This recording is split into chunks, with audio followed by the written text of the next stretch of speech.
Did anyone have sound? I didn't have sound. No. Yeah, none.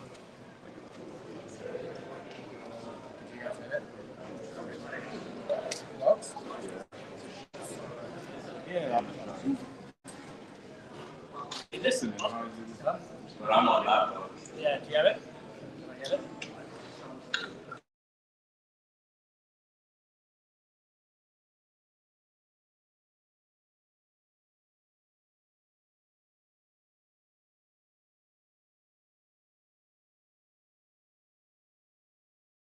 Just 1 second. The audio box is off.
I need to plug that right in the couch, okay?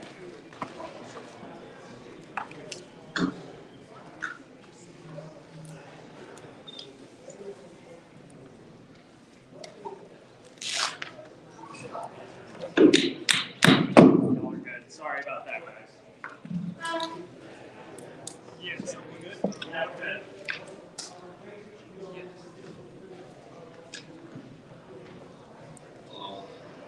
What up? Congrats, man. Obviously, hard fought victory, short notice, and everything. Just give us your immediate thoughts on what happened tonight. My immediate thoughts were, I told you guys, I'm the best welterweight in the world, and to go out there and beat a guy like Gilbert Burns, 3 weeks notice, coming off from Ramadan. You guys had no idea what we've been through to get here, but I love my team, love my crew, and I know with our faith in ourselves and our faith in God, we can get through anything. So tell us about what you went through. Just there's a lot of the Twitter investigative journalists looking at you stepping off the scale and walking into the arena tonight, maybe a limp. Did you come into this fight injured? Yeah, I mean, you go to every fight a little bit injured, especially a 3-week notice fight. You're like wanting to rush into stuff, and you get right into hard training, and then you go through a couple things. But like I said, there's nothing that was going to stop me from walking to this cage tonight. There's nothing that was going to stop me from not doing it. Because this is my chance. This is my moment to prove to the world and show the world what I'm capable of doing. And to do that, I know that there was no pulling out. There was nothing like, oh man, you know what, never mind.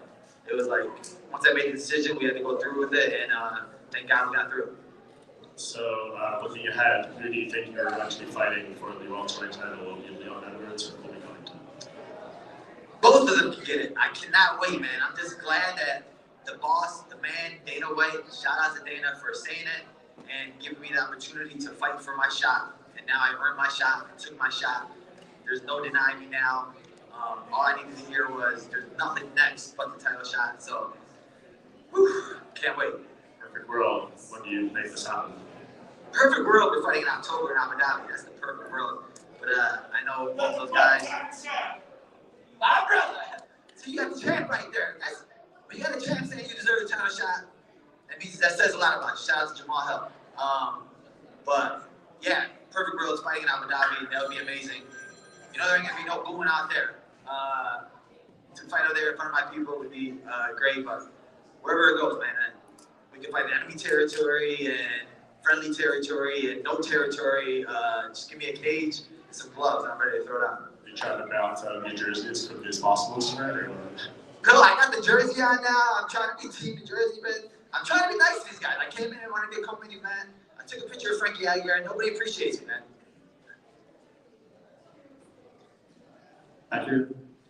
Congratulations on the win and making every New Jersey resident rethink their life decisions and living here. So congratulations. So obviously Leon Edwards has a championship. But Kobe Covington, he talks a lot. He knows how to sell a fight. You know how to sell a fight, and as telling by the press conference of how entertaining you were. Would you, for selfish reasons, would you say maybe I want that fight with Kobe Covington? Two marketable guys, two guys that know how to talk, shoot that shot, and have that entertaining build-up going into the fight. Yeah, I mean, I've been wanting to fight that guy for years. Like, literally, since I got into the UFC, when I just wanted to fight him and punch him in his face. He just had that face, you know, you ever watch Step Brothers, that face, and you want to just punch. Kobe Covington had that face. But he's that guy, like, he needs that title. I can see him wanting to sit out for another 2 years. What, it's been a year and a half since his fall. Like, he's not a guy that wants to be active. Leon Edwards, we have unfinished business. He beat the GOAT. He has the longest winning streak. So for me, taking that title from him, especially the way that last fight went, and for him to be satisfied with a fight decision like that, it goes sweeter either way. Like, both of guys can taste my fist, and I'll be happy with either one. And in the fight with Gilbert Burns, obviously it was going to the decision. And when did you realize, in what round did you realize that he was potentially hurt and start to readjust? Okay, I got to watch out for the right, got to watch out for kicks. The left hand is going to be nullified. You know, we're looking at it. My coach noticed in the 4th round, and he brought it to my attention. But he's still a dangerous guy. He's got one of those guys where when he's hurt, that's when he's most dangerous. So we still just had to be careful because he was still throwing bombs. And I was like, all right, he caught me with that one a little bit. So it's just, he's not on the ropes yet. He's still there. And like we saw with the countdown fight, when he's hurt, that's when he's the scariest. Congratulations on the win, and even though I'm a New Jersey resident, you said we suck. Congratulations, it was an awesome performance. I'm sorry, I just don't curse it. Like, that's always my one-liner is, you guys suck. But I love New Jersey, man. Sopranos is the best. Hello, right here again. Congrats, man. The booze. Is that like fuel for you? Do you like that? Because that was really loud, dude. I don't know how you did that. Honestly, it was amazing. It was like good energy. Like any type of energy. I'd rather have that type of energy than no energy, right? And I felt and I knew who was going to come, especially for the press conference and the weigh-ins. So, like, I was prepared for it. Like, I was having my coach boo me in the locker room. And he was booing me as I was hitting past. I was like, bro, all right, we're done. And he was like, nah, I want to keep booing you. And I was like, okay, cool. So we prepared for everything. We're ready for everything at all points. Like I said, enemy territory, friendly territory, we can throw it on anywhere. And then coming off a knockout win, now largely standing against someone a lot of people said will, you know, in quotes, outstrike you. Are you falling in love with your hands a little bit, man? Nah, I love falling in love with proving people wrong. Like, people don't understand the work we put in. Me and my team, my guys, I work with the best team in the world.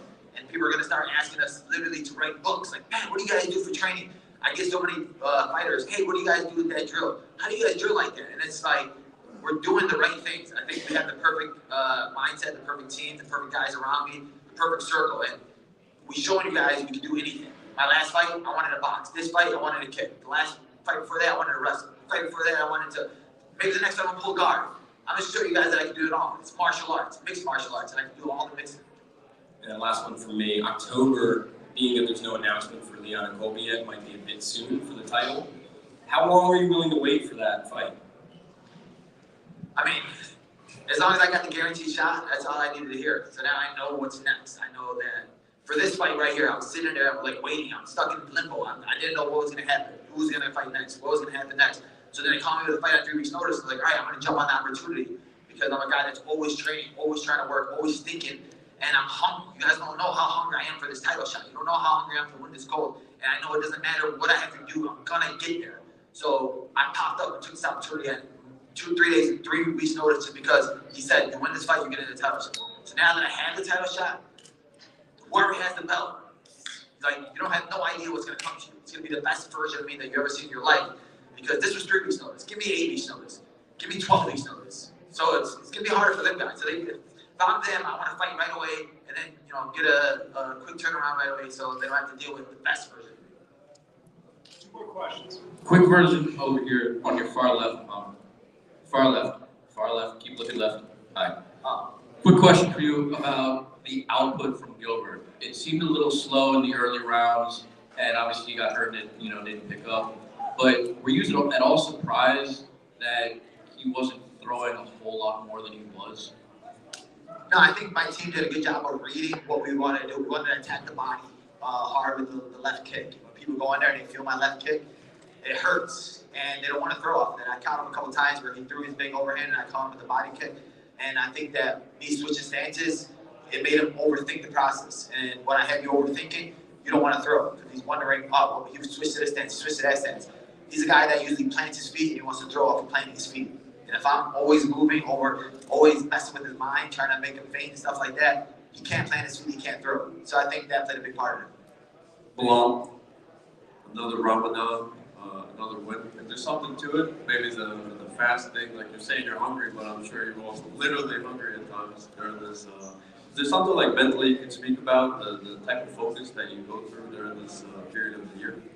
Yeah, I think that, more than fasting, more than not eating, is like a deep cleansing of your spirit and of your soul. And I think that I'm like my purest form right after Ramadan, because that's when I've gotten closest to God. That's with me trusting God's plan no matter what. And even with this fight, I took it on 3 weeks' notice, and it was like 1 weekend, I was like, man, I still got this much weight to cut. I got this injury. What the heck? Why would I take this fight? I should have pulled out. I should have did this. But it's like, God put me here for a reason. God made this happen for a reason. God's timing is the best timing. So no matter what happens, just trust me. Yes.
All right, gang, the attendance was 17,559, sold out.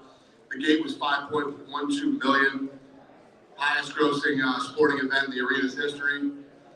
Fight of the night was Mosvar versus Lopez, and performance of the night went to Yana Frivola. They all won 50,000. So, buddy. Obviously, Dana, front main event, technical main event, close main event. How did you score it in the final fight of the night? Yeah, I had Aldo winning the fight. Right, but still close. Very close fight, yeah. What did you think of Henry's performance after 3 years away from him? Incredible. Yeah, I'm a big believer in ring rust, and not only did he fight 5 tough rounds against a guy much bigger than him, he looked good.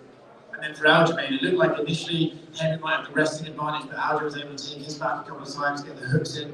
What was your reaction? Yeah, one of the things that impresses me about Henry Cejudo is, like the Marias fight, after the first round I said, ooh, Henry's in trouble tonight. And then he makes these adjustments and comes back in the second round, and it looks unbelievable. So, I thought both guys fought a hell of a fight. Before this fight, we were talking about whoever wins, it does something for their legacy, right? For Aljo, it cements him as being one of the best bantamweights of all time. Do you think after that performance that is fair, that he is one of the best in history? Yeah, it was a big win for him. It was obviously a big win. There's a lot of, like I said, leading up to this fight, there's the Peter Yan fight, and then there's the Dillashaw fight, going in and ruling it out for 5 rounds with Henry Cejudo. Regardless of the weight size difference, it's a big deal to beat Henry. You usually don't make fights on the night of the fight. Well, you're gonna ask me anyway? Well, I feel like it's fair to say Sean O'Malley's probably next for Aljamain Sterling, right? That what? Sean O'Malley might just be next round. Yeah, I've had better ideas than what I did tonight. Not a great idea, but yes, he's next. When you bring him into the cage and they have the face off and then you slowly see it start to escalate with morale, do you just think, ah, Yeah, it was a bad idea. do we have any sort of timeline on when we'd like to do that fight? Yeah, probably August. In Boston? Probably. Gilbert Burns, Bilal Muhammad, Bilal got the win. Gilbert looks to be fighting kind of injured. I'm curious of your reaction to that fight. Yeah, he had a tear in his shoulder. I think it was that first scramble on the ground there when he took him down, and he's got a tear. And we safe to say Bilal is fighting the winner of Leo versus Cody. And what's that? Bilal. Yeah, 100%. Okay, and last one for me, I wanted to sort of give some props to Diego Lopez. Stepped in on 5 days' notice against Boswell. Nearly tapped him in the first round, fought really hard in the third round. Off 5 days' notice, pretty impressive. Awesome. Incredible performance. Kid's got a ton of heart. He's an absolute dog. Loved every minute of it, yeah. What did we think of his haircut? Well, listen, he fought so good, let's leave his haircut alone. Go ahead.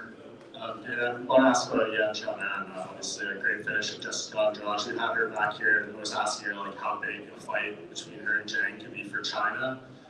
Do you have any insight on like the metrics of, well, maybe you can't do it there right now, but like what could that do for that market that you guys have been continuing to push into? You know what's crazy is Teddy Atlas was sitting with me during that fight, and Andrade kept throwing lead left hooks, and he says if she keeps, this girl throws great straight right hands, if she keeps throwing that lead left hook, she's gonna knock her out with a straight right. He literally called exactly what was gonna happen, and she threw like 3 hooks in a row.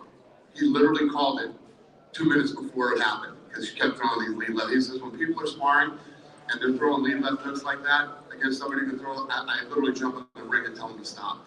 And I break up the whole sparring and break it down. But he literally called that was going to happen. Yeah, I don't know what we're going to do with Jan, where she's going to go, but I'm definitely going to look at China. Yeah. You could potentially go back to China. Yeah, I'm looking at that right now. And what did you think of Chrome Gracie today? You know, I like Crone a lot, and he's a good kid. He came in very limited tonight, very limited. You know, it was like coming out of a time capsule in 1995, you know what I mean? Tough way to try to win a fight these days. 30th anniversary and everything, you kind of see that. Well, the kid's got a ton of heart, he's got a good chin. I like him, and you know, I don't want to shit on his performance, but it was a rough game plan. On the future prelim, Matt Fragol, a great finish, first person to knock out Drew Miller in like 12 years or something. He keeps calling out Patty. He wants this fight real bad. I know Patty's nursing some injuries, but is he a guy maybe you look at to grant that wish? I have no idea. I mean, all these fights at that level are all about timing, you know what I mean? And last thing to do with this card, but the last few days we've seen Alex Pereira and Israel Adesanya going back and forth a lot on social media, and Alex is kind of hinting that he wants that MMA trilogy. Do you have any indication, is he still wanting to go to 205, or is he maybe reconsidering to try to get that fight again? First of all, I didn't even know that, but yeah, no, he's going to 205, yeah. Any idea when we can see that debut? No, none. Thank you. All right. Dan, we're good, you right? Hey. So May 20th, Aldana's out of the main event. You guys have a new main event for that card? May 20th, Aldana's out. Oh yeah, you're talking about Raquel. Yeah. No, we don't have another fight for that. Raquel's going to be the backup for that fight, and yeah, I don't know what we're doing there yet. Okay, and then more immediately, or I guess rather not more I immediately. thought you were telling me something I didn't know, and that Aldana was out of the fight. I was like, when the fuck did that happen? Nobody told me. Yeah, definitely not. But you know, tonight, Bilal's next. Have we made progress with Leon and Colby? No. Anyway, congratulations on a great night. Thank you. You packed the house in New Jersey at Prudential Center. You came back every fight delivered. How impressed were you with Aljamain Sterling and Henry Cejudo taking that initiative to sell this fight and pretty much pack this house, or help pack this house? Yeah, I mean, it wasn't a matter of those guys trying to sell the fight. I mean, if you are a fight fan, you realize that this is a great fight between two guys who stylistically match up very well. And the card was a fun card, you know, and I love when they deliver. The fights were awesome tonight. From the first prelim, the second prelim, on throughout the rest of the night. The fights were great. And how impressed were you with Gilbert Burns? He was obviously hurt, but he lasted all 5 rounds. He was fighting with essentially one hand. Like, how impressed were you with Gilbert Burns? I'm always impressed with Gilbert Burns. You know, his fight with Hamza Chimaev was unbelievable, and then what he did in Miami a few weeks ago was unbelievable. And the fact that he wanted to turn around this fast, nothing but respect for that kid. And to think that he would fight with one shoulder is not shocking. He's an absolute savage. And after the long layoff, Henry Cejudo obviously didn't fight since 2019. He took off his gloves at the end of the fight. I got a little bit worried that he might be retired, and he said he doesn't know what he wants. Are you going to try to talk him into staying and not, you know, he had a big performance say when you talk about if he said he wanted to retire or he wanted to. There's only been a couple guys I've tried to talk out of retiring at the time that they did. You know, DC and Habib. You know, Henry's been off for 3 years. He looked great tonight against a guy who's much bigger, much stronger.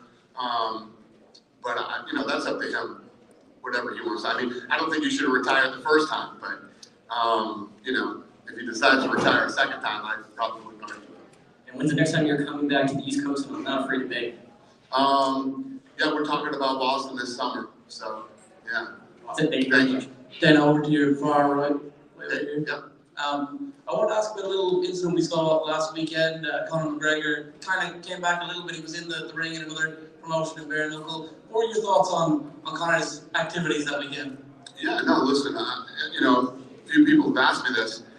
You know, when you're in the business, like we're in the business, sometimes it's fun to just go and be a fan. And I think that's what Conor was doing that night. I have no problem with it whatsoever. Have we any movement on when that Chandler fight is going to happen? I know we just saw the announcement that the Ultimate Fighter is going to air in a few weeks. Yep. Any more news? We don't, not yet. And I wanted to ask as well, your business partner KSI back in the ring next week. Do you think he's going to win? Who's he fighting? Guy 9-0, Joe Fournier. Interesting. I have no idea. I have no idea. Thank you. Thank you. Hey, Dana. Yep. After the fight, Brock Dvalishvili, he took Sean O'Malley's jacket. He's currently the #1 ranked bantamweight. What plans do you have for him for his next fight? I don't know. He doesn't want to fight Aljo. You know what I mean? So I have no idea. Was that fight offered? What? Him versus Aljo? Oh, yeah. You can have that fight tomorrow. Yeah. Dana, Yeah. speaking of cross promotionals, I saw the UFC Twitter account retweeted a couple weeks ago a promotion from a skateboarding championship series. Okay. There was a few connections we noticed. It was on Rumble, so slap fighting, there was that tit for tat, perhaps. And it turns out that Lorenzo Fertitta is one of the owners of that league, or one of the promotions in that. I'm not sure the exact details of that. What was the UFC's decision to do that? Was this like a favor for a friend? Does Endeavor have a part in this? Lorenzo and I own it. You're a part of it, Yeah. okay? We own a company called Thrill One. We own Ridiculousness. We own SLS. We own Nitro Circus. We own Travis Pastrada's NRX Rally Car. Okay, didn't know that. So that's going to be just a staple in the cross promotion, like the slap fighting bit, the slap power league? I don't know. If I feel like it, yes. Fair. Also getting into the slap fighting promotion, not exactly how you probably envisioned it working the mains, some good, some bad, a lot of, publicity, negative, your own issues as well. How is this playing forward into the next season? We saw promotions of it on there. It's been incredible. The deal that I just got for Slap is bigger than the UFC deal we cut with Spike TV after the first season of The Ultimate Fighter. I don't give a shit what the media says about it. They don't matter. So money-wise, it's working out, is what you're saying, basically. It's fucking unbelievable. Not only is it unbelievable money-wise, it's been unbelievable as far as social media goes. We're #1 in all of sports. When I say all of sports, if you take the NFL, the NBA, the NHL, F1, WWE, and who am I forgetting, and added them all together, their numbers don't compare to Slap's. Yeah. Yeah. That seems a little doubtful. Yeah, you can doubt it all you want. I mean, I was covering for the finale of it, and I saw the numbers on Rumble, and there were people watching, but... There were people watching. It did 3.2 million viewers, and 1.7 million of them had never been to Rumble before. Well, I was one of those, that's for sure. Thank you. I appreciate it. But certainly that number didn't show up on that counter that Rumble But had. that's how it works when you stream. When streaming, it's not really the actual number right there. It's the same thing when you go live on Instagram. I mean, is Eric in here? What's like if you have a big number and you're streaming, how does that exactly work?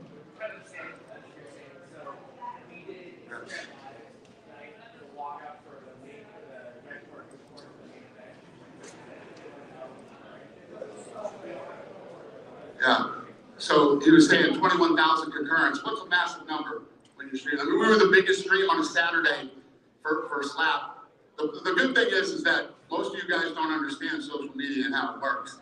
And what publication are you from? MMA Mania. Okay. Well, I'll give you the numbers on Slap that were done by a third party that does this. We didn't pull the numbers. These guys are like the Nielsen's numbers for social media. We destroy everything in sports with Power Slam. Okay. And are you at all concerned that some of it is perhaps, and I'll apologize in advance because it sounds a little rude, but go fire away. Some of it might be laughing at, not with kind of a deal, like bad publicity being, you know. Do you think I give a shit? I just did a deal that's bigger than the UFC did when they went on Spike TV. I don't give a shit who's laughing. You know who's laughing? This guy. That's who's laughing. Yeah, answered my question. Thank you. No, my pleasure. Dana, right here, just second row on your left. Yeah. Just wondering your thoughts on the atmosphere tonight in Newark and the fight week in general, and do you want to come back here? Yeah, it was awesome. You know, it's been a while since we've been here. We'll be in Atlantic City next. We'll be back in Jersey, and we're doing Atlantic City next. So, we have a great relationship with the governor here. He's been awesome to us. Yeah, can't wait. And then my other question is about Mobzar Impoa. He got a good win in a close fight against Diego Lopez. You just talk about him, his potential, and what you think about him all around. Yeah, no, he's a stud, man. Let me tell you what, that arm bar was deep, and that knee bar was deep. And, you know, he fought out of both of those, and, you know, he's 17-0 now. And I'm excited to see him top 10, see where he ends up on Tuesday after the media, you know, does their thing. Yeah, thank you. Dana, congratulations on another fabulous card in the New York City area. November at the Garden has become a staple, but you've done 3 events in the last 9 months in the area. Any plans to go back to Long Island, maybe Brooklyn, maybe Newark, to do 2 events in this area once a year? What's the question? Any plans to do multiple events in the New York area outside of Jersey? In New York, you mean? The New York area. Yeah. Madison Square Garden, is that? Absolutely. Atlantic City, MSG, and I don't. Other than that, I don't know right now. But those 2 for sure. Okay. And a quick point. Aljo mentioned perhaps going to the Caribbean, having a Kingdom of the Islands thing. What do you think about going to the Caribbean? I think that sounds fun, but highly unlikely. Yeah. I bet you my entire staff will want to work that event, but I don't know if it's going to happen. Aljo said the same thing. Yeah, I would love it.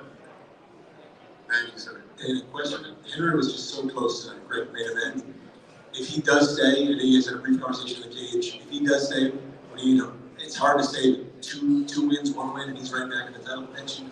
How do you see his path if he doesn't retire? It is tough to say. It would you know, depend on who he fought, what weight class he was in, how he did. I mean, there's just a lot of ifs on something like that. But you know, coming off a 3-year layoff like he has, you know, and again, when you think about what an incredible athlete Henry Cejudo is, he's coming off a 3-year layoff, and you look at this tough fight he was in tonight. And then you look at John Jones and what John Jones did. That's why you just can't really say it enough how special and how incredible John. I know you asked me about Henry and I flipped this whole thing in with John Jones, but it's just so true. And one of the things about Jones too, for some reason I was thinking about this tonight during the fight. And like when he fought Alexander Gustafsson, it was the first time they've ever been taken into deep water. And you know, John, outside the cage, didn't make all the best decisions. And who knows how hard he really trained for that fight or what he was doing before that fight. But to dog it out the way that he did, it's just like, you think about all the great fights that happen, you think about the stuff that John Jones does. It's pretty special. I know I didn't answer your question, but this is where we ended up, sorry. Dan, right down the middle. Yeah. We haven't had an update on either Rose Namajunas or Dustin Poirier in a while. Do you have anything planned for them in the coming months? Not off the top of my head, no. Thank you. Thank you. You guys done with me? Go ahead, sir. So this is the first time we've had Aljamain Sterling as the headliner of a pay-per-view, or really of any event, actually. So how do you feel about him as carrying an event here? That's hilarious. Yeah, I mean, it was sold out, highest grossing event in the arena's history, sporting event. You know, it was good. It was good. It was a good fight. I mean, people knew stylistically. I mean, crowd, it's in his hometown, and people were cheering for Henry. I don't know what that means, but yeah. You know, at the end of the day, no matter what anybody thinks of either one of these guys, the one thing you did know that it would be a damn good fight. One thing he's been trying to do for many years, as you know, is trying to get a fight in New York, and he's had some issues with the commissions and the medicals and that kind of thing. Is that something that, you know, you can kind of work with the commission for to try and kind of exploit things in any meaningful way to kind of, because he fights everywhere else. Yeah. Yeah, I mean, obviously we would, if he wants to fight in New York, we'd do everything we could to try to make it happen. The commission tells us what we're going to do. We don't tell them what we're going to do. Yeah. One more thing about main events here. We are finally going to have a flyweight non-title main event for the first time in 6 years. Is that something you kind of realized as you're planning these events, that you really haven't gone to flyweight to headline these fight night cards? No. Never crossed my mind at all. There's a lot of demand for these fights. People like the flyweights. They're exciting, they're fun. Is that something you might think about planning more in the future? What is your question? I'm confused with this. To have more flyweight, headliners and that kind of thing, especially on a fight night card. Sure. Just two quick follow-ups.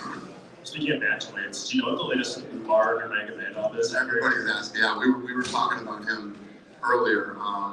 You know, that's a guy not everybody's beating the door down the fight. So yeah, we'll figure something out. How difficult is it when you have guys like that it's really tough to get through their breakthrough fight? 100%, 100%. Especially when, you know, it's always hard when you have these guys that are, in the top 10. You know, when you start going 7, 6, 5, 4, and then this guy behind. You know, nobody wants to take that risk with a guy that isn't ranked. It's tough. Those are the fights. Listen, those are the fights that publicly everybody says they'll take, but privately nobody wants to take.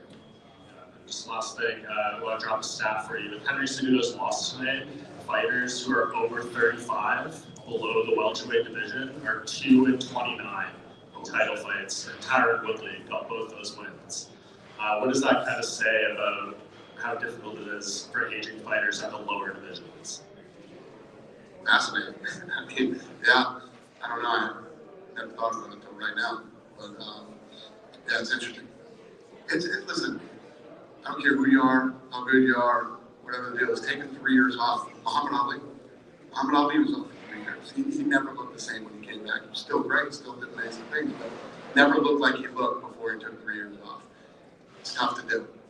And I don't know. I mean, a lot of you guys in here, combat sports guys, might know the answer to this, but who other than John Jones has taken 3 years off and come back and look as incredible as he did? Go in there and finish a guy in the heavyweight division, a division in which he's never fought before, as quickly and as easily as he did. Maybe George St. Pierre, like he had a tough time with his big two. Yeah. I mean, I don't know if anybody's ever done it like John Jones. It's only the greatest ones ever, so yeah. Sure. Thank you. Cool. Thank you. Good night, everybody.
know not the outcome we were hoping for tonight, but just give us your immediate thoughts on the fight. I know some people felt you won. Sean O'Malley was in here. He said he thought you won.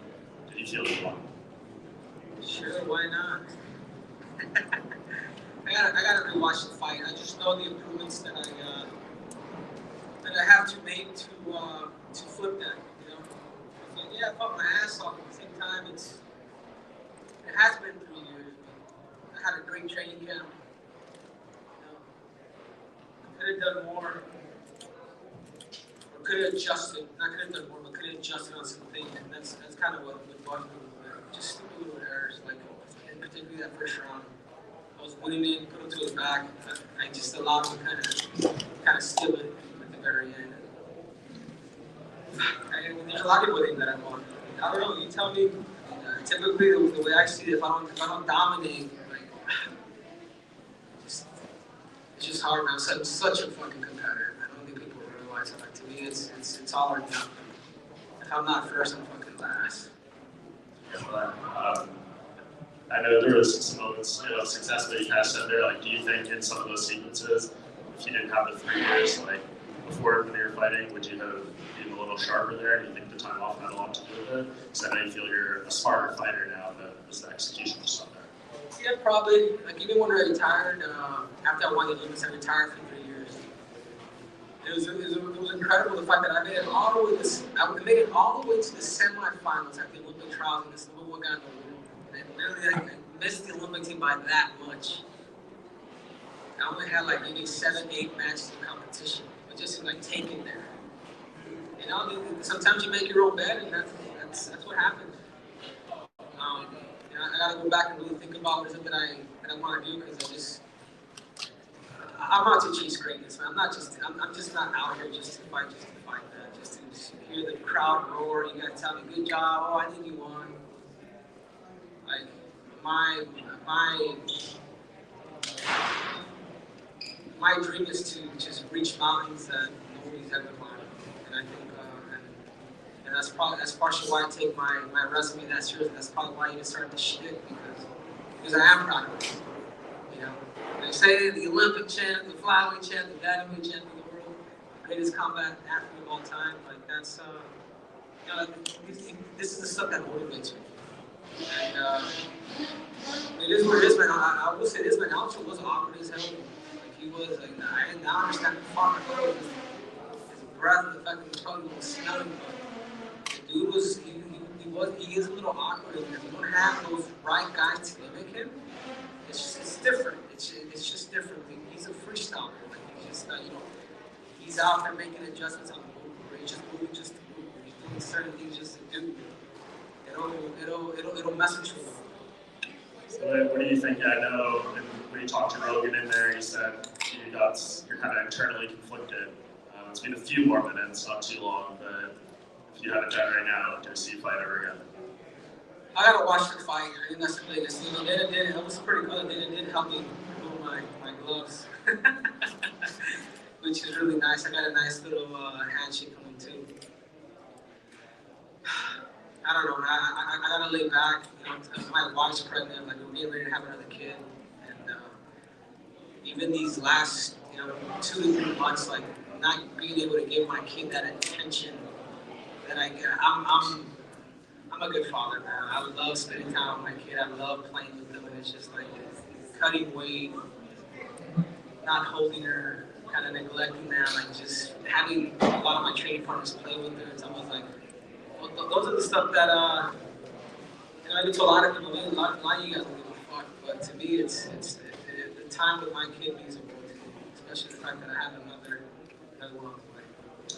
Just last thing for me, it still shows you're held in high regard. You probably haven't seen this, but Brandon Moreno took to Instagram and basically called you out. He said after his next fight, he wants to fight you in Mexico City. He would even move up to bantamweight. He said F the belts. And that's a fight he seems to badly want. I guess now everybody wants a piece of me. I guess we'll talk about it. I mean, money talks. The UFC wants to put it together. There's a nice little budget. And for both of us, I ain't doing it in Mexico. Hell no. We can do it here in America or something like that. But I'm not opposed to any of that. not to just immediately start building your next fight, but what exactly is the issue for people who don't know between you and Brad? We were friends at one point. He even lived with me for a minute. And that one Ultimate Fighter show. That didn't plan out. That didn't work out. We picked him. We tried to pick him second due to the way the stats work in the team stuff. He ended up with the other team. He ended up training with Benavidez, and we just became friends. And we're close out. But that's the last bit I'm thinking of. Like I'm after gold. Like my biggest thing was to sincerely beat Aljo, fight O'Malley, and then go after Volkanovski. If I had a close fight, a close split decision with Aljo, I mean, what I had planned with Volkanovski is just like, you know, it hurts me. And that's what burns. It's not the Aljo fight. You know what I'm saying? It's the fact that what I had already premeditated. I would never come back if I didn't think I could do something like that. Losing a split decision where a lot of people think that I won, it's just like, I don't know, man. It's I'm a little confused, man. I'm a little pissed. I'm a little. You know? Anybody think that I won here? You guys can be sincere, man. I do.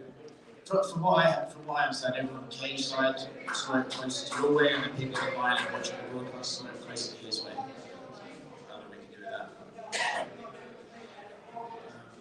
Well, if Dana wants to give me another title shot, maybe I'll do that. But if not, I'm just gonna sit down and really talk to the wife and see what I want to do. I don't know if this is something you even care about at this point, but do you view the way that fight between him and Sean O'Malley could go, and do you have a favourite in that fight? Who would win it? If Aljo can't take him down, he's in trouble. You know, Sean does have the strike. Sean does go to the body very long. He does have those kicks up the middle. But being into with Aljo too, I think he's a gamer. So it all depends. I think obviously having a close fight with Aljo, I gotta go. You know what I'm saying? I think O'Malley hasn't fought now in the competition that Aljo has fought. And now you I can shake his hand. You know what I'm saying? I can be like, hey, salute. I mean, not to just throw options at you, and this will be the last one for me. I mean, they have a problem with Murat in that he can't fight for the title. Maybe you go take care of that problem for them. You beat his teammate, you get a rematch right away. I love the storyline here. Okay. I'm gonna take some time. I'm gonna take some time and just see. Talk to Ali, talk to my management, and open up a lot of doors because we also have a lot of other killers too. You know, with Sandhagen and you know, Umar. Depends. We can kind of come together. And I'm not sure if you have time to see this, but Conor McGregor posted a video to his Twitter offering you some advice for your next fight, telling you maybe you should switch stances, it'll go better your way, and offering you some coaching tips. Man, Conor McGregor got shit on my resume. That's all I gotta say. You know, he's been stopped after a 3-year layoff, what I was able to do and compete. And then hearing the booze from the crowd once you know, they announced the winner, I mean, that says a lot to me. But there's still levels, and I still know that I can get better too. But guys, like, even like, you know, selling this fight, like, it's okay, man. Bring the hate. Maybe it'll motivate you. You know, I'm not one of these guys who just like, yeah, I'm a little pissed because I hate losing, but I love it. So thank you, Conor. Henry, way over to your right here, Henry. I wanted to ask. Sorry about that joke too last time. It was just too good, man. You can't be asking what's your weight. It was a good joke. I appreciate it. You know, I wanted to ask about that crowd reaction. Were you surprised at times to hear that Henry? Yeah. I think Alvin got through the room with history. That's what I was doing for a minute. I mean, I'm confused in that sense too. And when it comes to Conor's messages, one of the things that he has said is that he believes you talked about your resume. He was quite critical of your resume. He said 16-2 in MMA. He said you're a novice in the game. What's your response to that? I do have, you know, for the amount of fights that I do have, I haven't been fighting like a lot of these other guys. You know, it just shows the levels of where I can get from. But look at the people who have beaten me. And Demetrius, TJ, you know what I mean? Dominic Cruz. You know, after a 3-year layoff, I had a split, lost a split decision to the current champ now. If I decided to make this run, I will be playing that body. You know, but like I said before, like my goal was to go 245 pounds. Like that's kind of where I try to play. Thank you.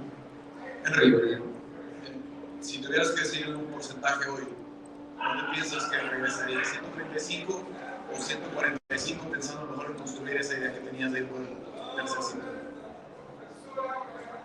Repite la pregunta. ¿Tuvieras que decir un porcentaje de dónde pensarías que regresa? ¿135 o 145 pensando en ese tercer cinturón? No, pues, es difícil empezar en eso ahorita. Si me entiendes, después de una derrota, ustedes tienen un chingo de tenis. Y yo también. Solo que,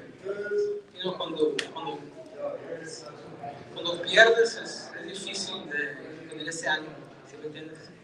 Especialmente todo lo que pasó. Ahorita no estoy pensando en eso, la verdad.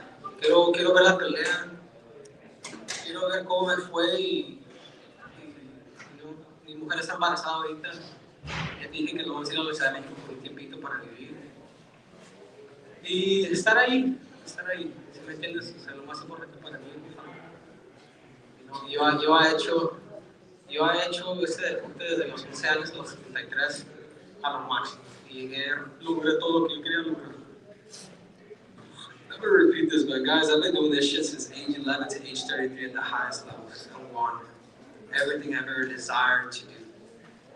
I'm not out here for the fucking crowds. I'm not out here. Even though I portray that on the cameras, I'm not out here. Yeah, I mean, flex on it. I'm out here to make history. And if I can't make history, I'm not doing this shit. Like that's how much of a competitor I'm just telling my coach, like, yeah, you won. But I didn't win. The belt's not around my waist. And I just gotta talk to my family, talk to my wife, and then just take it from there. It has nothing to do with anybody. It has nothing to do with you. It just has to do with me. You know, it's like trying to climb Mount Everest and you don't do it. You know, you either do it or you don't. Sé que no han visto el post de Brandon, pero puso una foto que yo les tomé en tu cuarto en UFC 196 cuando ibas a poner con Demetrius. Me gustan mucho los storylines y sí sería, digo, no lo construiste así, pero terminó siendo como una pelea que la gente quiere ver. Sí, claro, yo sé las cosas que yo necesito hacer en esa pelea, cómo ajustar y todo eso. Entonces, si yo regreso a pelear, van a ver una diferente versión conmigo. Yo sé las cosas que hice mal. Yo sé también las cosas que también hice bien. You know, verdaderamente, Brandon, Alexander Mendoza la va a ganar. Yo sé de eso. So, la verdad, para mí eso no me importa. Yo estoy aquí para ganar títulos mundiales. Y si no es todo, man, no es nada para mí. ¿Sí me entiendes? Son cosas que necesito pensarlo, ¿sí me entiendes? Si hay un billete, tal vez. Gracias, Triple C. I watched from, be honest. You're my friend. Yeah, but it wasn't a robbery. It could have gone either way, but I had to win. My Hebrew brother. Question for you. You're the ultimate competitor. How does this feeling compare to the first DJ fight? Man, when DJ fucked me up the first time we fought. This feels more like a Benavides fight, where I lost and people say, hey, you won, bro. Like, I feel that feeling again. But the belt's not around my waist, bro. You know what I'm saying? And I think that's what, you guys can pat me on the back and tell me that it was a close fight. Oh, yeah, I thought you won, blah, blah, blah, but where's my belt?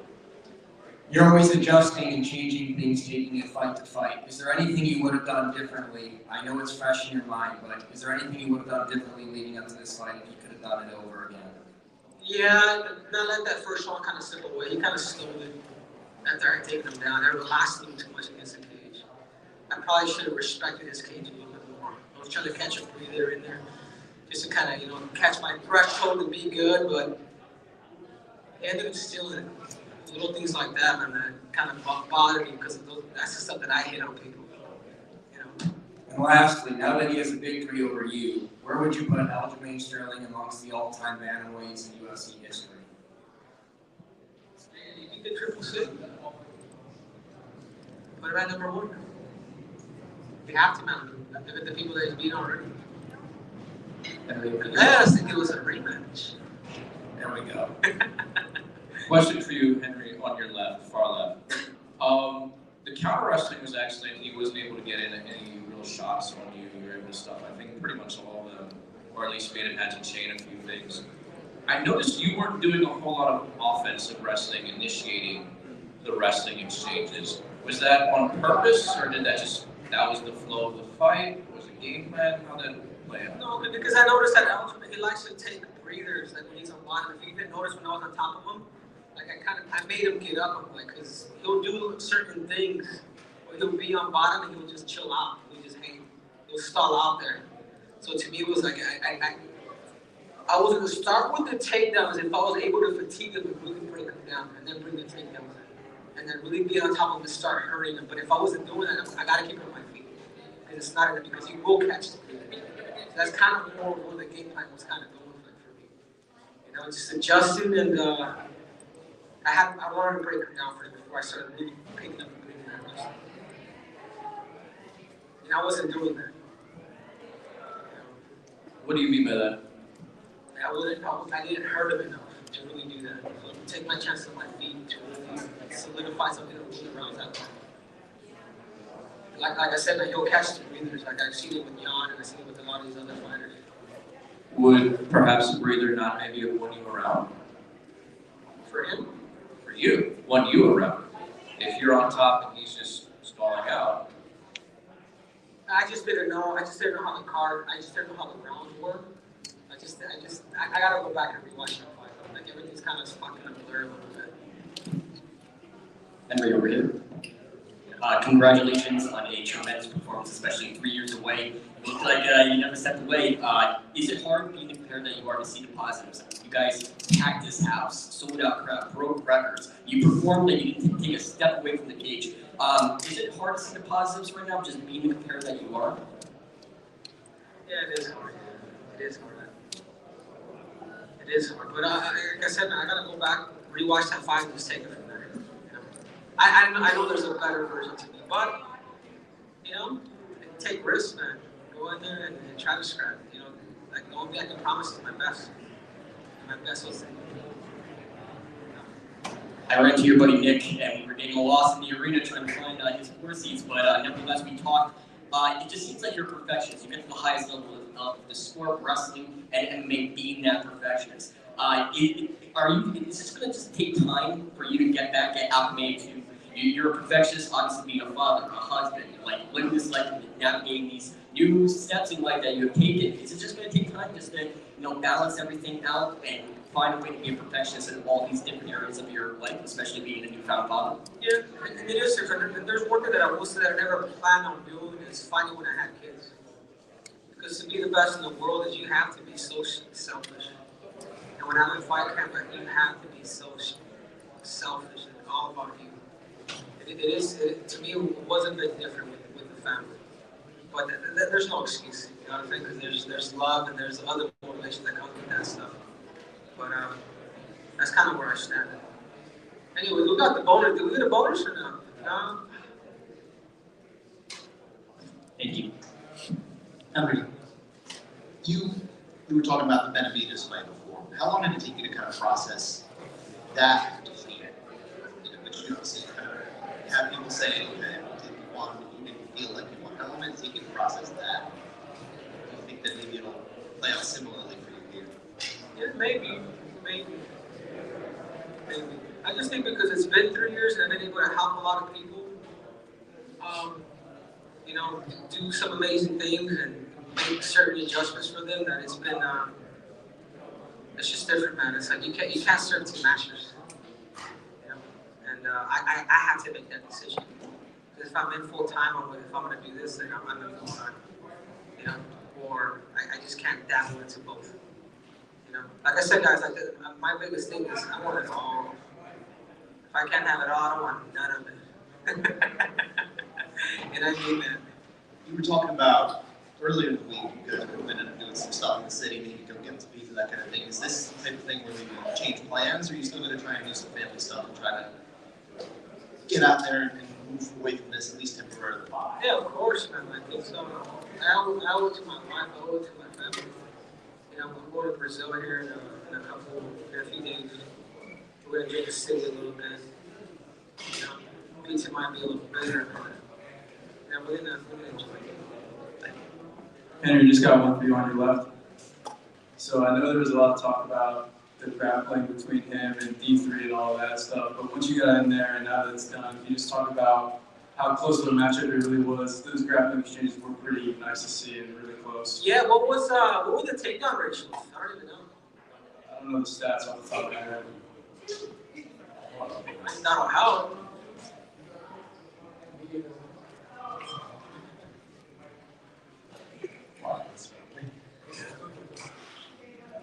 What do you think, Mike? What do you think of the fight? Cage side, I thought you were up 3-1 going into the fifth, but that was only one angle, no replays, anything like that, so it's kind of hard to see. But that first round was very close. I think the back two was, like you said, takedowns. He was credited with 4, you were credited with 3. He had 135 significant strikes, he had 99.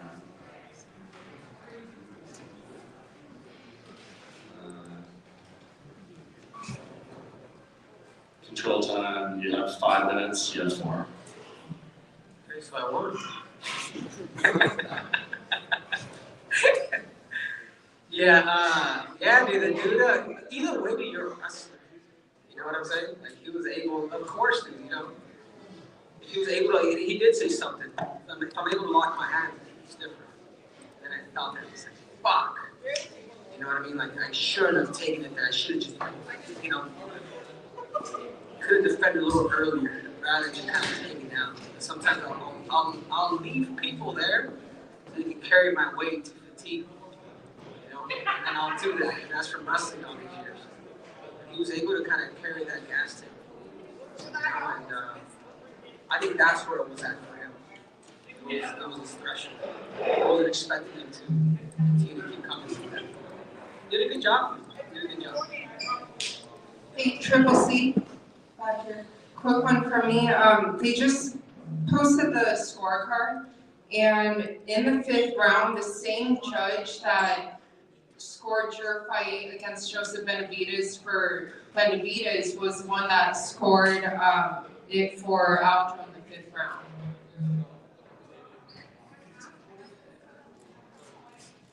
Who is it? What's his name? I mean, according to the scorecard, it's Derek clearly. Yes, I don't know if I owe money. What?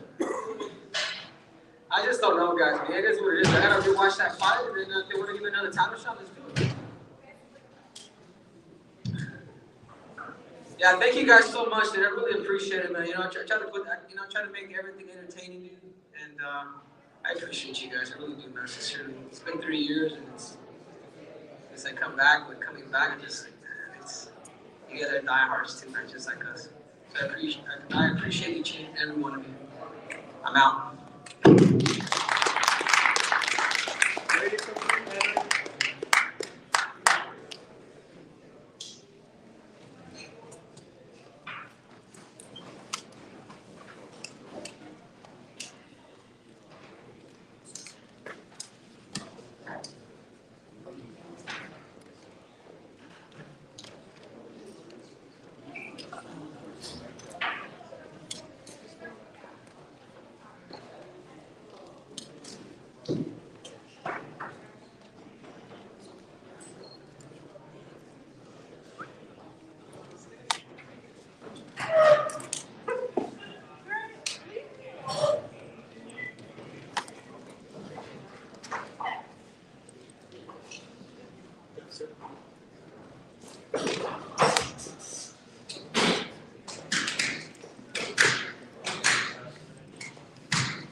Jim, hold this. Yeah.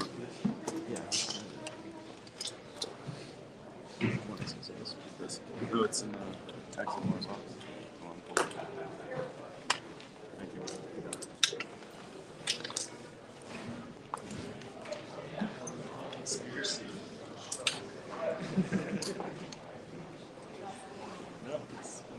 Sure. This is where the fight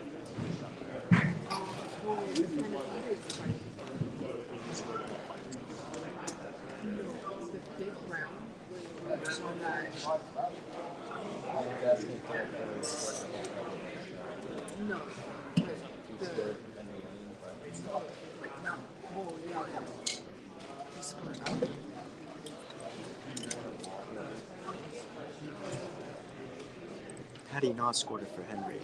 Or how do you score it for Henry? Yeah. I was the flip.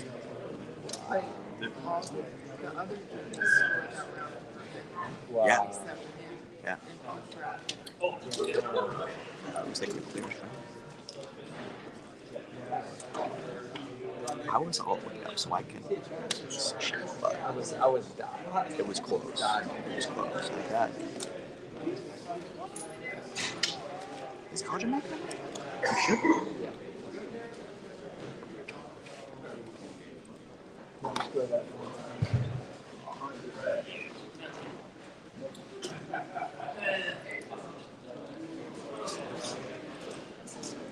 But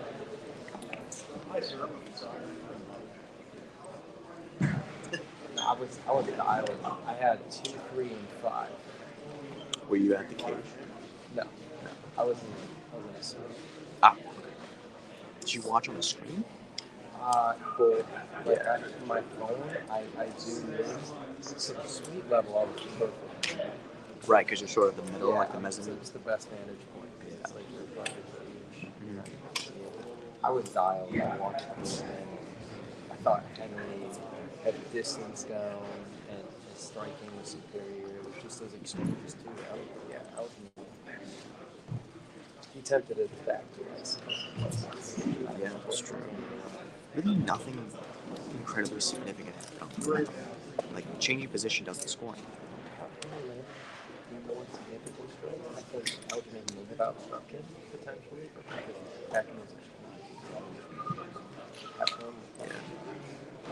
It was hard for me to tell like, what on the feet was actually significant and what was like effective and was causing damage just because I was so far away, but could have gone either way, really, like super reasonable thing. I mean, by no means. No. Had him with Jordan, there's one. Yeah.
You've had a few obviously milestone victories in your career, but I've got to imagine that this one in New Jersey feels as sweet as any of the rest. This one in New Jersey is definitely the sweetest for multiple reasons. My first main event, taking on a legend, someone so accomplished like Henry Cejudo is not an easy task, man. Like, yeah, we both do YouTube channels and we analyze and break down fights, but dude, the guy is freaking smart. I don't think a lot of people can even appreciate what was going on in the middle of that octagon.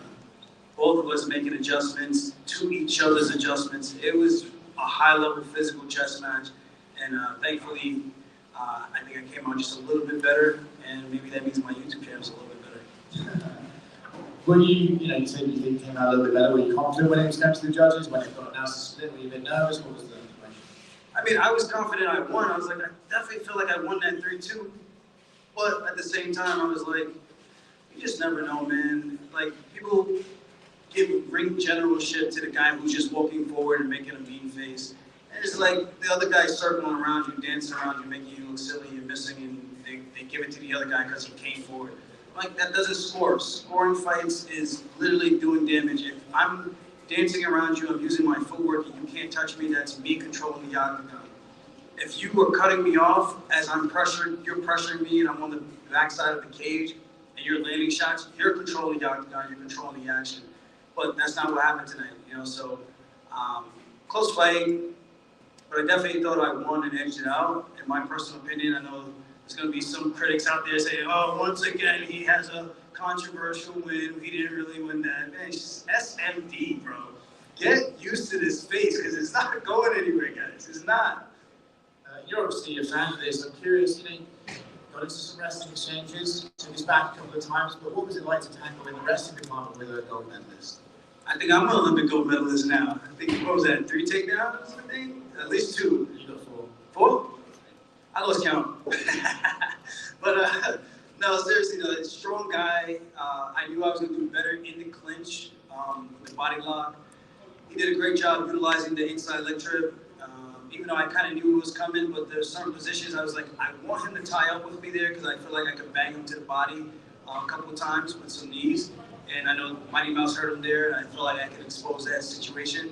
So I felt like if he didn't get the trip, he might be a little bit lost in those positions and probably try to bail. I think he might have over-committed with the wrestling and gave me more opportunities to take him down than he probably would have liked. But that's what I'm saying. It's such a high-level chess match. It's game of inches, split-second decisions, and I came out on top of that.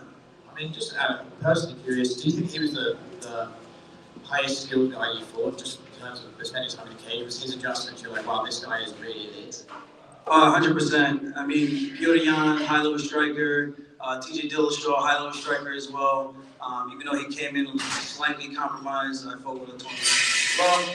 So, I'm not giving TJ an excuse to get out of that. But Henry came prepared, and that's what I liked about this matchup. There was no excuses. No one's going to come in here and as soon as the fight's over, I banged up my toe and I couldn't move the right way. And shut up, man. Nobody wants to hear that. We all have opinions, we all have excuses, and they all stink. Nobody wants to hear that, So, like I said, highly skilled guy. I came out on top. Most wins in the bantamweight division. Yeah, I don't even like tooting my own horn, but the records speak for themselves. I've been saying this for a long time. People keep doubting me, but I've only had 3 opponents that were not ranked in my entire career that I fought, and I think it was in my win streak that I fought. Yeah, 3 of them that weren't ranked. So I think it's about time people start putting some respect on my name.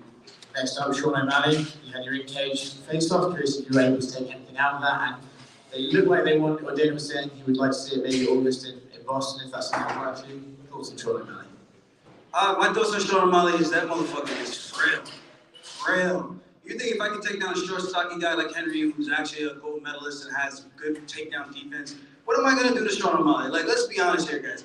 Like, yeah, he's been promised a title shot. He opted not to take the title shot and gave Henry a chance to come back and chase history. I beat Henry. Now there's no more running.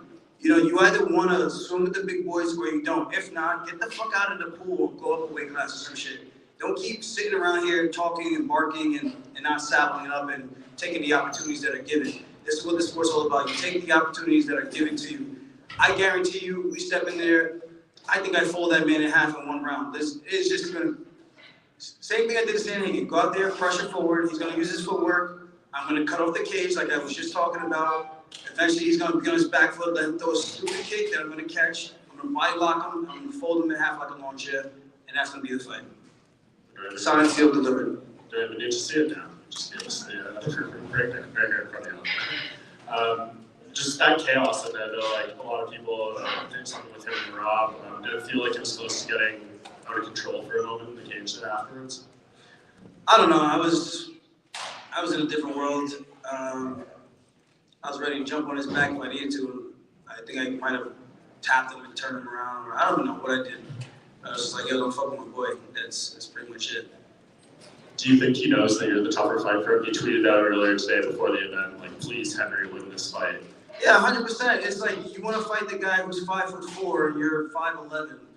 You're a better striker, you're longer, your range. It just makes more sense for him to fight Henry, gives him the best opportunity to become a UFC champion. Styles make fights, physicality makes fights, and that's what people have to do. You have to analyze the situation and break it down. And I think sometimes people just forget about all those things and they just look at, oh, he's so good, the flash, his hair is colorful, and he smokes weed. Dude, I smoke weed. Like, what the hell are we talking about? Like, you know what I mean? Definitely the tougher fight. Jiu-jitsu, wrestling. I can strike. My striking is very awkward. I will say, even with Henry, I thought I was going to piece him up with a couple of shots from the outside, and it didn't quite go that way. In my head, it looked a lot better. It's like reality versus what it looks like. So I know there's going to be some things I got to tighten up with that, especially going in there with a guy like Amali, because he's had almost a year to make adjustments.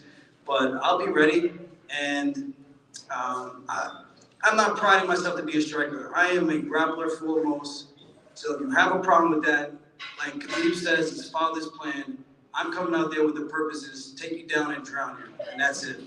Is it exciting to prepare for a fight where your opponent is more or less one-dimensional compared to these recent guys that you've been fighting who have strong wrestling, jiu-jitsu, and striking?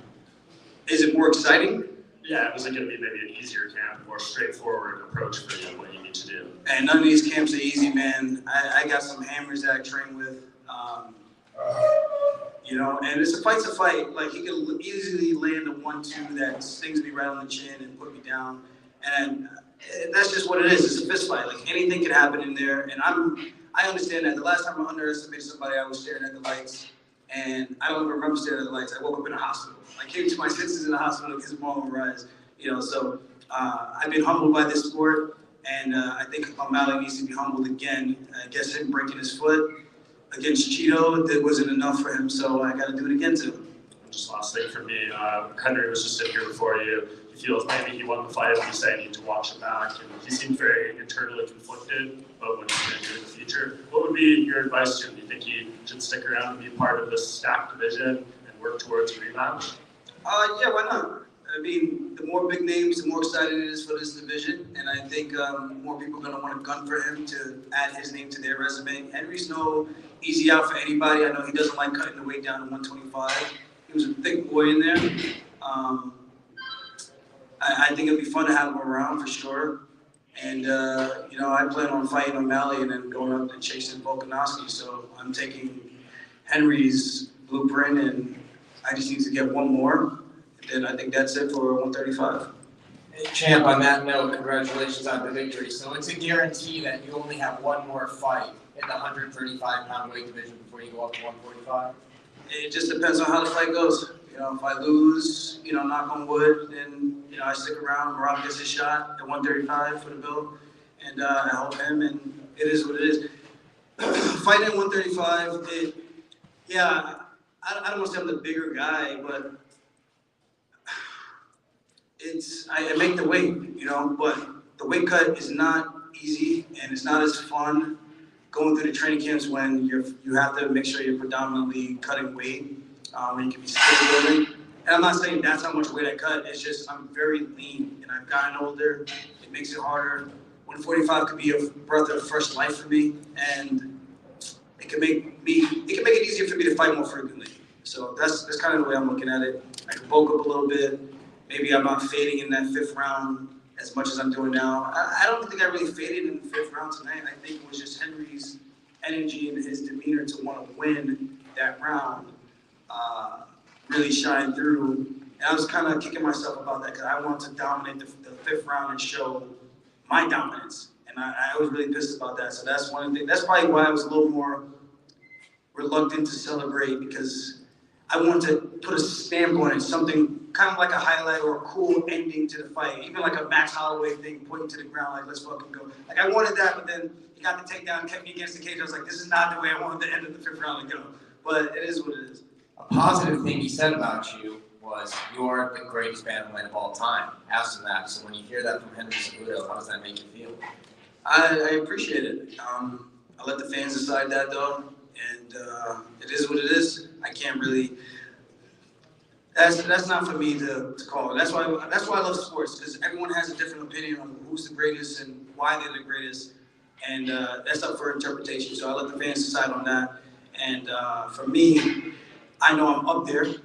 I know I'm in that conversation, and at the end of the day, I'm comfortable in my own skin. You know, I don't need that for approval to feel self-worth. You know, I'm happy. I accomplished a lot in this sport. I accomplished a lot in this division. I'm making history. My name's gonna be in the history books for years to come, decades to come. And good luck to anybody out there who's gonna try to chase that resume, because it's gonna be very tough to beat. And lastly, you've been dealing with nagging injuries quite some time now. You went down to Columbia Bio Accelerator, you got the stem cells. How are you feeling overall with this camp, and you think you're gonna have to need any surgeries or anything like that before the next fight? I mean, right now I'm feeling good. I think I can take a few weeks off and let the stem cells continue to do their thing, build on the injuries with the rehab stuff that I'm doing over at the UFC PI. Aljamain Sterling Day is May 23rd, so I get to celebrate that back in Long Island, Nassau County. So I'm excited about that. I get to have some downtime with my friends, actually create some memories outside of fighting. So I'm looking forward to that as well. Just signed a new partnership with Nerd Focus. So there's a lot of good things. Nootropic energy drink. So I'm just looking towards the future, keep my body healthy, do as best as I can to stay consistent. I would like to fight in September, then fight again in December. People think I just want to sit on the sidelines. I only get paid when I fight. So guys, I don't want to sit on the sidelines. I want to be active, but when I get injured, do these training camps, it's hard, you know? So I'm trying to do the best that I can. All of us like to make money. All of us want to be active, and we know the fans love it. So that's what we're trying to do. We try to put it on the line for them, time in and time out. Congrats.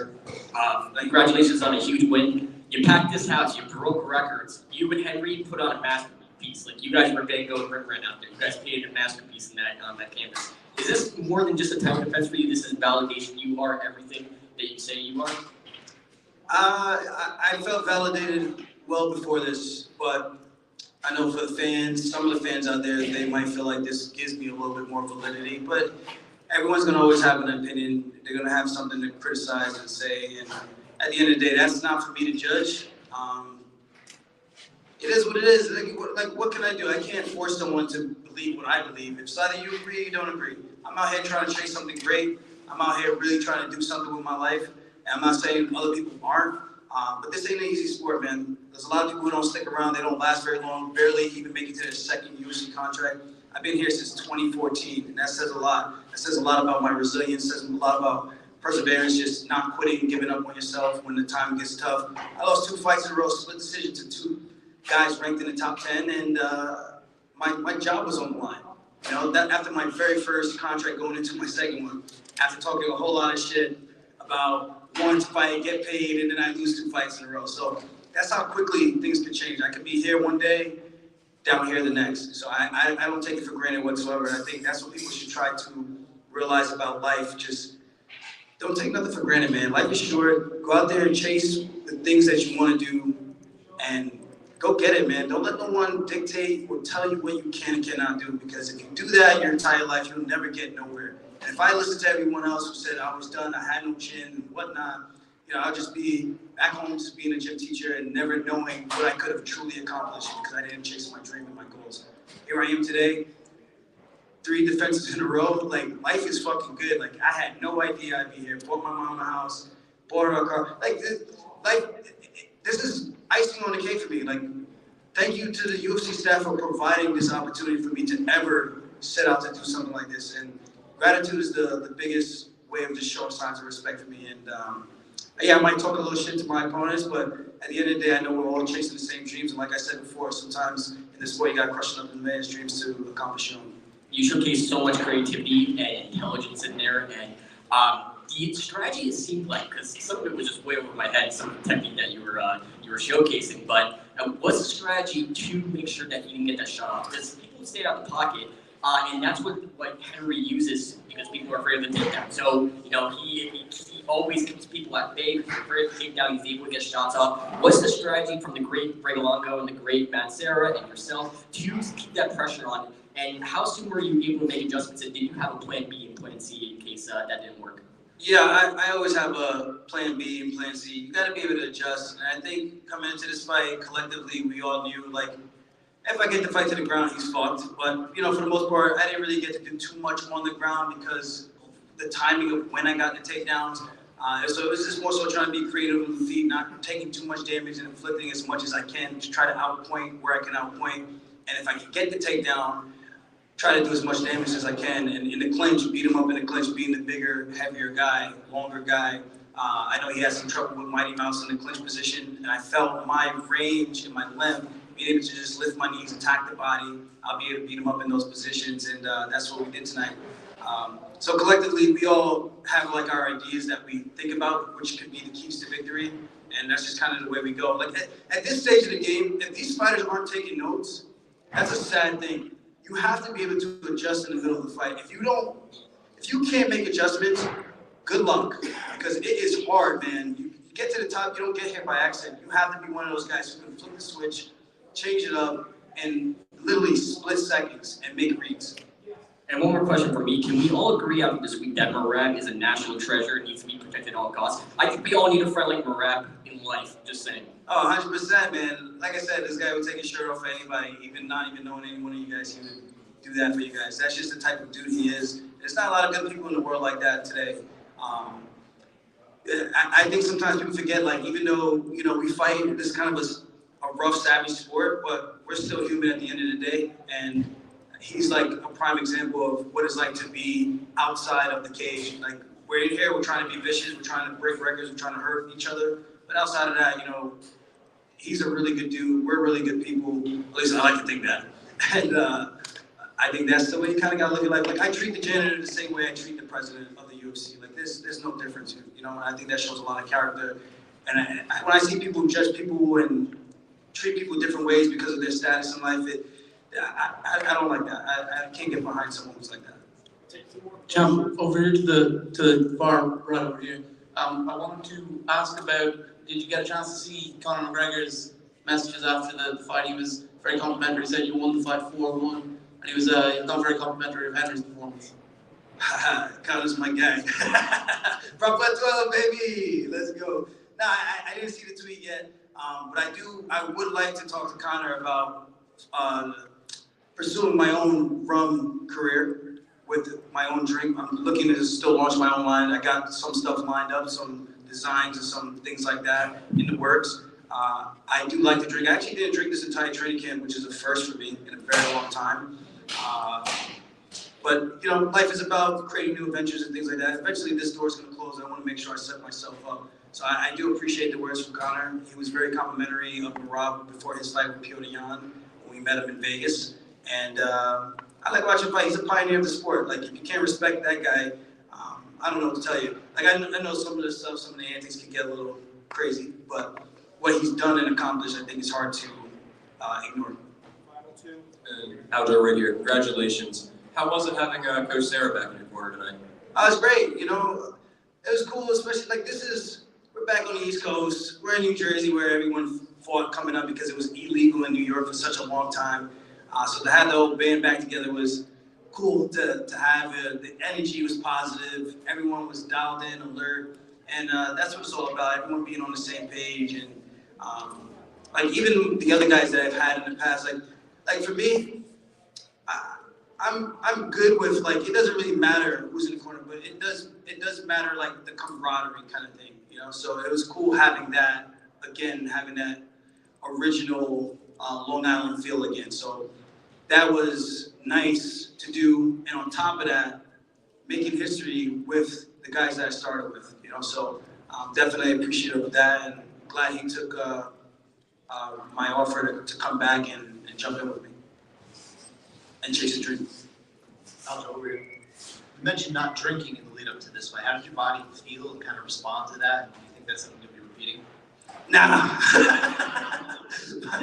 I like to drink, man. You know what it is?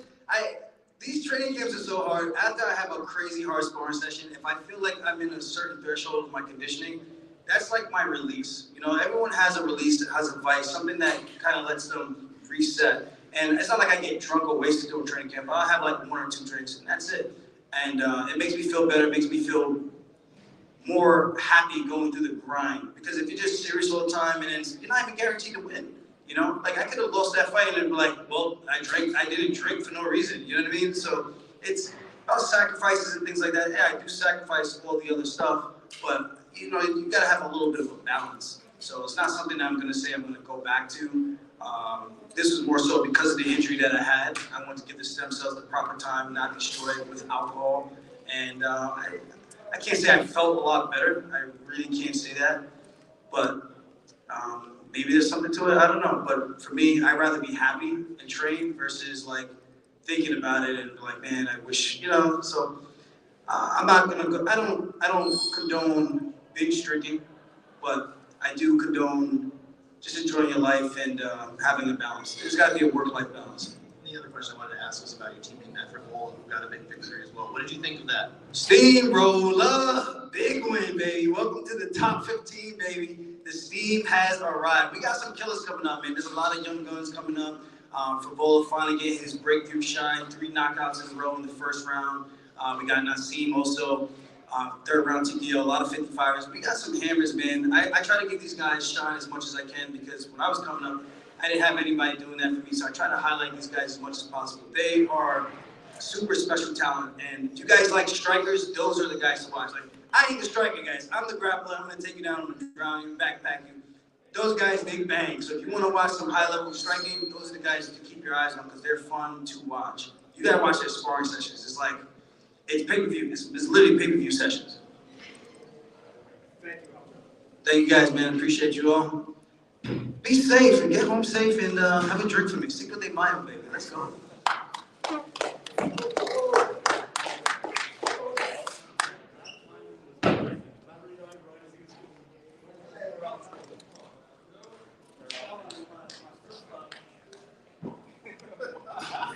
What's wrong? What do you want from me?